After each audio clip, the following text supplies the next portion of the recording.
বিদেশ থাইকা দেশ বেশি লাভ রে সুদার বা বিদেশ থাইকা দেশ বেশি লাভ পয়া গেছলাম দুই রুতা আয়া দে চাইর রুতা আরো নাকি 6 মাসের গাব রে সুদার বা বিদেশ থাইকা দেশ বেশি লাভ।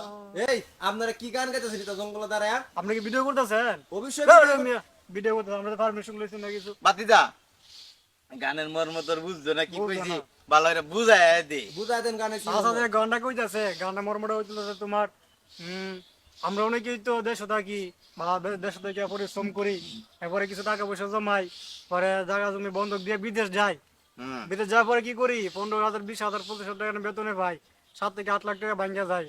পরে এটা তুলতে তুলতে জায়গা 3 থেকে 4 বছর, কিন্তু এটা জীবনটা শেষ হয়ে আরে বেলা বিদেশ থাইকা দেশ বেশি লাভ রে সুদার বাপ বিদেশ থাইকা দেশ বেশি লাভ পয়া গেছলাম দুই রুতা আয়া দে চাইর রুতা পরে দি আরো নাকি 6 মাসের গাব রে সুদার বাপ। দর্শক ভাইরা, আমি যে একটি গান গাইলাম কেউ মাইন্ড করবেন না।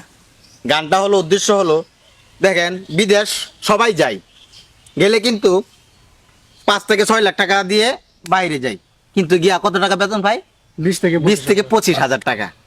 তার মানে কি 20,000 থেকে 25,000 টাকা কয় বছর লাগে? এই তোমার 5 লাখ থেকে 6 লাখ টাকা তুলতে এই 5 বছর থেকে আয়া যাইতে যেতে কিন্তু এই 6 লাখ টাকা কিন্তু উড়ে দেয় না। একবার বাড়িতে যা আবার আই তে অর্থ কইলে কথা রয়েছে, বিদেশ না গিয়া কৃষি কাজ করেন, বাড়িতে গাই গরু পালেন, বিদেশ না যায় গরু চুরু পালেন, রইলো এটা আপনি পারলো।